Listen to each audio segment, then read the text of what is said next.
السلام عليكم ومرحبا بكم معايا في وصفه جديده من وصفات كويزين سهام جبراني. اليوم ان شاء الله غادي نقدم لكم قطع ديال الدجاج في الفرن على الطريقه التركيه. كيجي المذاق ديالو هائل، كيجي هكذا محمر ومعلق. كنتمنى ان شاء الله الوصفه تنال اعجابكم. ولا كنتوا اول مره كتزوروني ما تنساوش الاشتراك بالقناه مع تفعيل الجرس باش توصلوا بجديد الوصفات. هنا بسم الله غادي نحتاجوا اول حاجه قطع ديال الدجاج على حسب عدد افراد العائله. هذا مغسول مزيان وخليته حتى تسقطر وقطعته هكذا القطع. عندي هنا علبه ديال الياغورت او الزبادي، هذا ياغورت بدون سكر طبيعي، العلبه فيها 110 غرام. عندي هنا شويه ديال التحميره او الفلفل الاحمر او البابريكا، الابزار او الفلفل الاسود. عندي هنايا لا موطارد، انا كنستعمل الاغلبيه في الدجاج كنستعمل هاد النوعيه هذه ديال لا موطارد بالبزار الخضر. الا ما متوفرش ممكن تستعملوا غير لا موطارد العادي، هذا اللي كيكون بهذا الشكل هذا، ولكن انا كنفضل هذا كيجي زوين بزاف مع الدجاج، كيعطي واحد اللذه زوينه بزاف. عندي هنا 2 معالق كبار ديال زيت الزيتون، معلقه صغيره ديال البصل بودره، معلقه صغيره ديال الزعتر، الملح ما نكثروش، غنديروا غير شويه لان لا موطارد ديجا مالحه، و2 فصوص ديال الثوم. ممكن تضيفوا شويه ديال الحار الا كتبغيو. لا هنا في واحد الاناء غادي نوضع معلقه كبيره ديال لا موطارد. كيف قلت لكم هاد لا موطارد انا هادي كناخذها خصيصا للدجاج، كتجي روعه.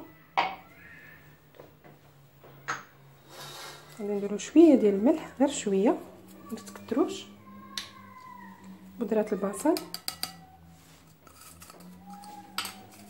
هنا عندي الزعتر، غادي نحكو هكا شويه ما بين الكيمه. الزعتر كيعطيها واحد الطعم حتى هو زوين بزاف. زيت الزيتون 2 معالق، كذلك الثومه نجيب واحد المعلقه، شويه ديال الابزار. انا ما كنكثرش البزار لانها اصلا هاد لا موطارد هادي كتكون حاره شويه. شويه ديال البابريكا او التحميره، ثم الياغورت،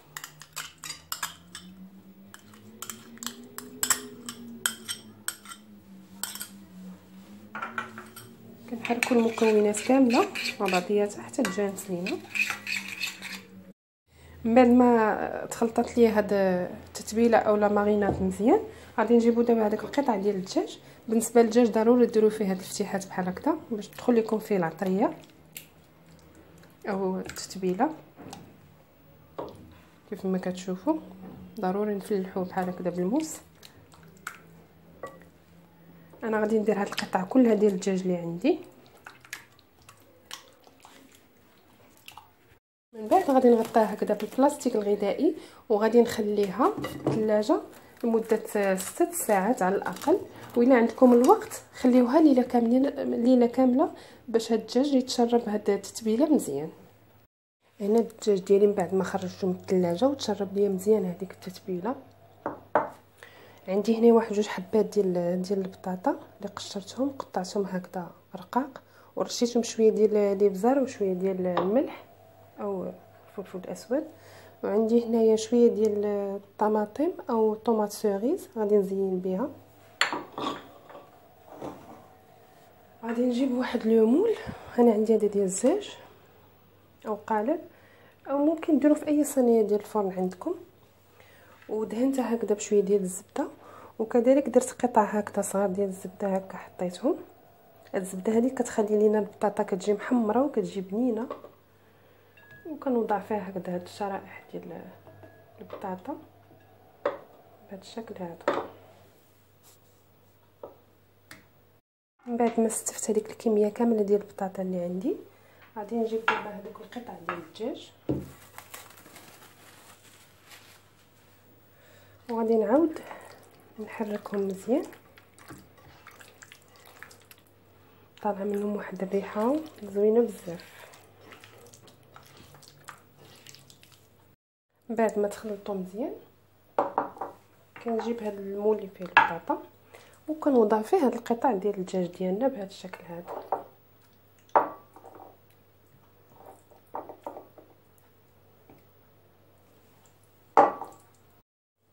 من بعد ما استفت هذوك القطع ديال الدجاج بهذا الشكل هذا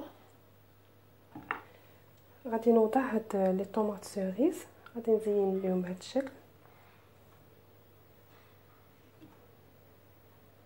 من بعد غادي نجيب هذاك الشيء اللي بقى ليا من ديك لا ماريناد وغادي نحاول نوزعوه هكذا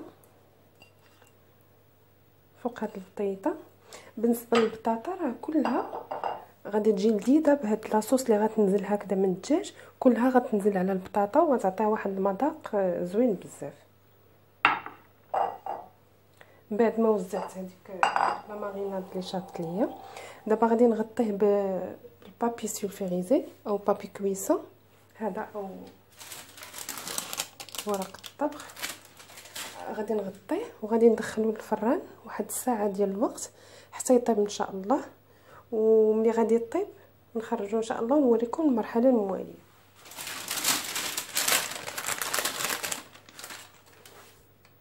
ضروري قبل ما نغطيه وندخلوه للفران كناخذ هكا طريفات ديال الزبده وكنوزعهم هكذا فوق الدجاج. الزبده هذه كتعطي واحد المذاق عجيب للدجاج. انا دائما الدجاج كندير فيه الزبده لان كيعطيها مذاق زوين. غادي نوزع هكا الزبده ومن الاحسن الزبده تكون حيوانيه ما تكونش المارغرين. صافي دابا انا غادي نغطيه وغادي ندخلو ان شاء الله للفران من ساعه الا ربع حتى لساعه. انا غادي ندخلو للفران وغادي نقول لكم بالضبط شحال خدا ليا ديال الوقت.